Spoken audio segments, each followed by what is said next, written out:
इस कहानी के सभी पात्र और घटनाएं काल्पनिक हैं, जिसका किसी भी व्यक्ति या घटना से कोई संबंध नहीं है। यदि किसी घटना के साथ इसकी समानता होती है, तो इसे मात्र एक संयोग कहा जाएगा।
दिगंत और अनंत तक धूम जायमान है।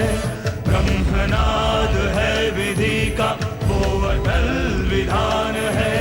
धर्म की अधर्म पर विजय का वो प्रमाण है।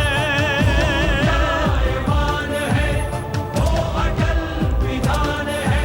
विजय का वो प्रमाण है। ब्रह्मांड का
अनंत असीम ब्रह्मांड, अद्भुत, विशाल, विराट, जहां असंख्य आकाश गंगाएं प्रतिक्षण बनती रहती हैं, मिटती रहती हैं।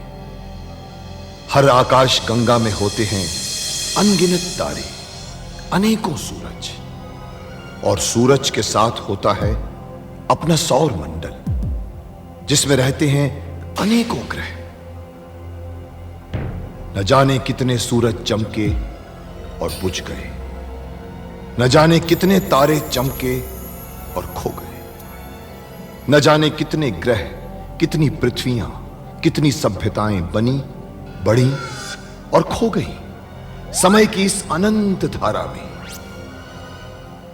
इन्हीं अनजानी परंतु अमर गाथाओं में से एक है महागाथा ब्रह्मांड के योद्धा आर्यमान की।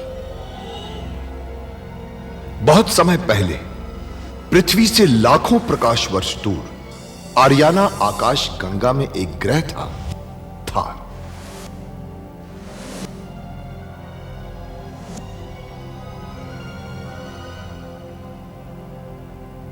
थार एक रेगिस्तान था, पानी की बूंद नहीं थी, फिर भी पूरे ब्रह्मांड के लिए मूल्यवान था थार, क्योंकि थार में थी ऐसी खाने जहां से दुर्लभ जीवनदायी पदार्थ निकलता था, जिसे थारस कहते थे। यह किसी भी ग्रह की जहरीली से जहरीली हवा को भी रासायनिक प्रक्रिया से प्राणवायु बना देता था, जीने के लायक बना देता था। कहावत थी, थारस जिसके वश में, पूरी आकाश गंगा उसके वश में। आर्याना आकाश गंगा की संरक्षक संस्था ओमियान के नियमों के अनुसार थारस को कोई भी व्यक्ति अपने वश में नहीं कर सकता था। यहां तक कि थार ग्रह का राजा जारांत भी नहीं। राजा होते हुए भी जारांत अपना राज्य गणतंत्र प्रणाली से चलाता था। खानों से निकलने वाले थारस का 25% भाग ही थार ग्रह के हिस्से में आता था।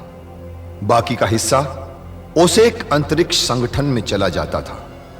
ओसेक आरियाना आकाश गंगा के व्यापारियों का संगठन था और जिसका संचालन अंतरिक्ष में बनाए गए एक कृत्रिम ग्रह ओसेक से होता था।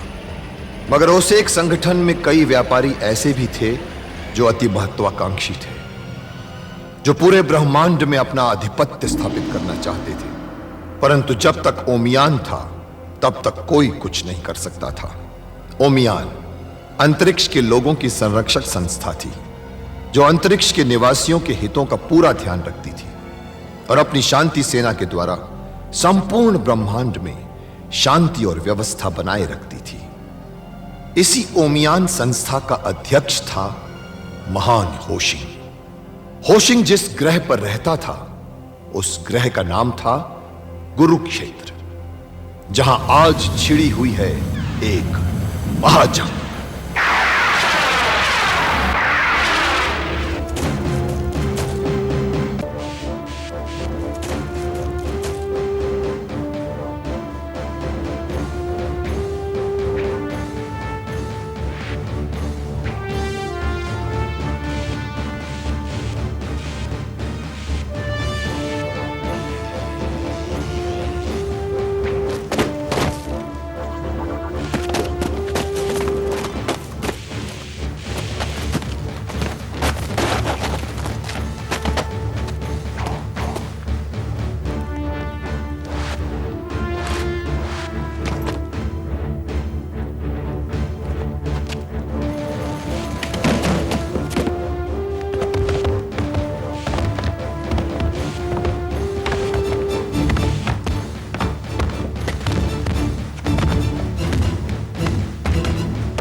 आर्यमान का गुरुदेव होशिंग को प्रणाम।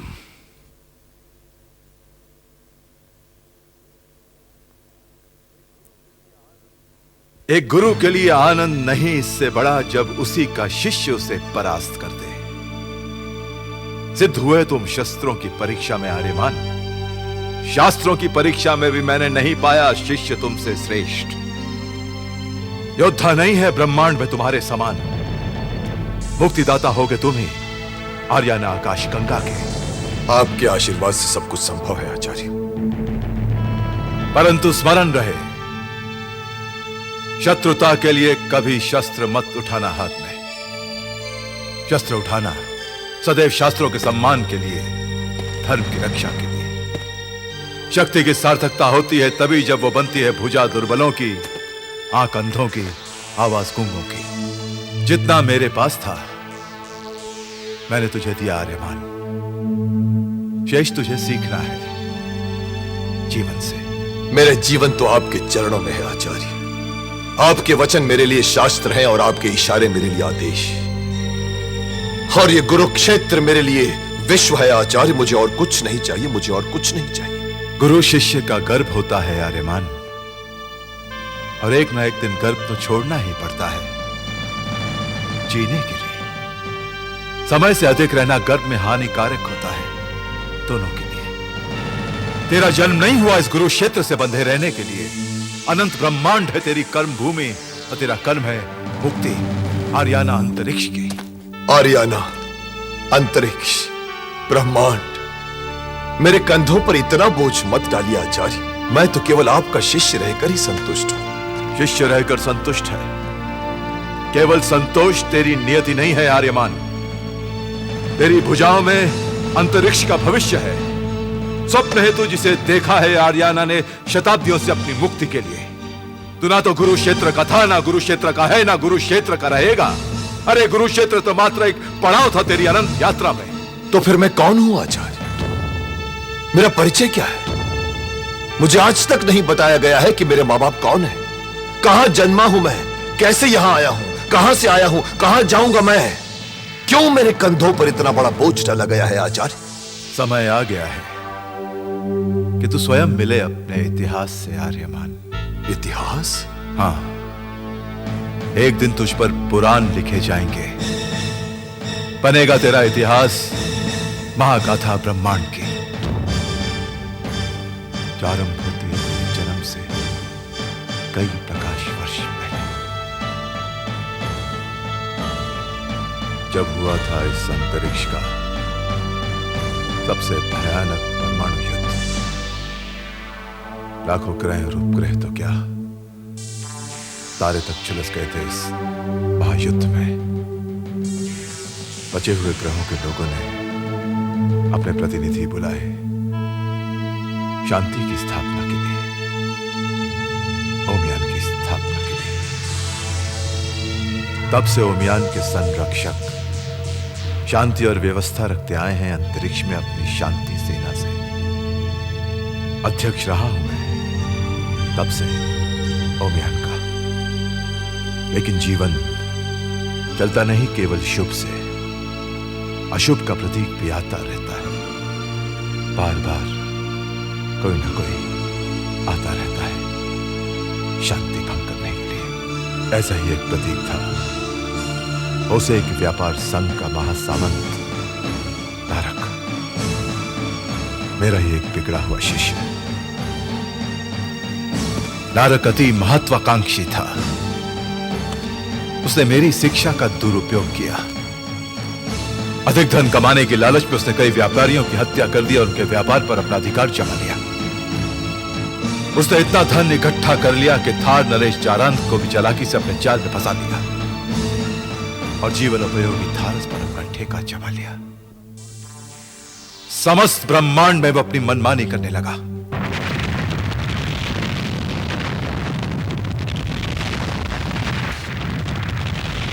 ये क्या किया महासामंत नारक? जरा सी बात के लिए आपने पूरा ग्रह ही उड़ा दिया। प्रश्न जरा सी बात का नहीं, सिद्धांतों का होता है सामंत वैशाख। जरा सी खरोंच आगे चलकर नासूर बन जाती है, इसलिए इसका इलाज पहले ही आवश्यक होता है। ये कैसा इलाज? उसने आपका एक छोटा सा प्रस्ताव नहीं माना, उसके लिए आपने करोड़ों लोगों की जानें ले ली। एक बात याद रखो सामंत वैशाख, जो चीज नारद के काम नहीं आ सकती वो किसी और के भी काम नहीं आ सकती। ये सरासर अन्याय है, आतंक है। उस एक व्यापार संघ के अध्यक्ष को संयम से काम लेना चाहिए। खामोश! हमें उपदेश देते हो? ये मत भूलो सामंत वैशाख कि नारद के नेतृत्व में ही उस एक व्यापार संघ ब्रह्मांड का सबसे बड़ा और शक्तिशाली समूह बना है। आज अंतरिक्ष के व्यापार पर उसे का ही एक अधिकार है। इसमें सिर्फ आपका ही नहीं, ओसेक संघ के सदस्यों का भी महत्वपूर्ण योगदान है। योगदान उनका केवल गिनती का है। उन्होंने सदस्य बनकर सिर्फ संख्या बढ़ाई है। ओसेक व्यापार संघ को ऊंचाइयों पर पहुंचाने वाला सिर्फ मैं हूं, मैं महासामंत नारक। और मैं अपने काम में किसी का हस्तक्षेप पसंद नहीं करता। परंतु आपके सारे कार्य ओमियान संघ के नियमों के विरुद्ध हैं। ओमियान संघ आपके अनैतिक व्यवहार को सहन कभी नहीं करेगा। परंतु मेरे विरुद्ध ओमियान में जाएगा कौन? मैं जाऊंगा और आपकी इस कारगुजारी की शिकायत करूंगा और आपको दंड दिलवाऊंगा। सामंत वैशाख, तुम मेरे विरुद्ध ओमियान में जाओगे, महासामंत नारद को दंड दिलवाओगे? हाँ हाँ, अब मैं आपके ओसेक व्यापार संघ से अपनी सदस्यता वापस ले रहा हूं। बहुत अच्छे सामंत वैशाख, अब जब तुम ओसेक संघ के सदस्य नहीं रहे तो ओसेक संघ को भी तुम्हारी कोई आवश्यकता नहीं। और जिस किसी को ओसेक संघ की आवश्यकता नहीं होती, पूरे ब्रह्मांड को भी उसकी कोई आवश्यकता नहीं होती। सामंत वैशाख, हम तुम्हारे त्याग पत्र पर मोहर लगाते हैं।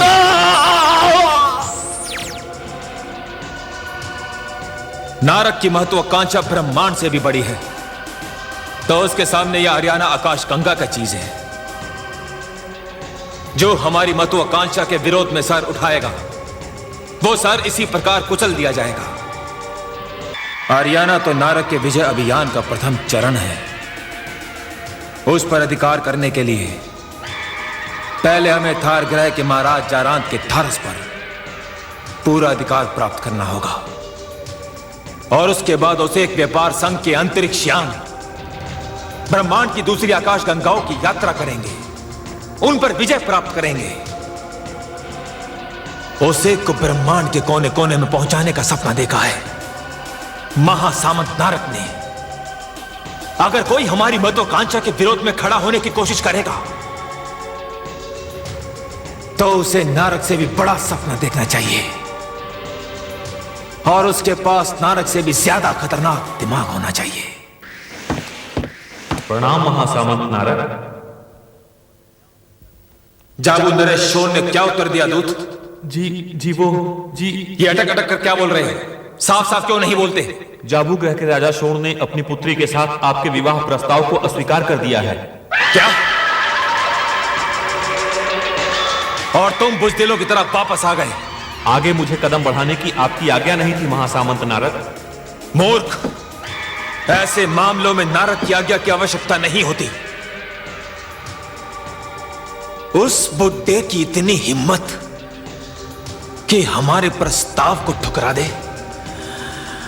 दूत जी, जाबू ग्रह पर आक्रमण की तैयारी करो। क्या आक्रमण का निशान हमारे अंतरिक्ष की चीर शांति को भंग कर देगी। तभी बुलाई थी मैंने आपातकालीन महासभा ओमियान की।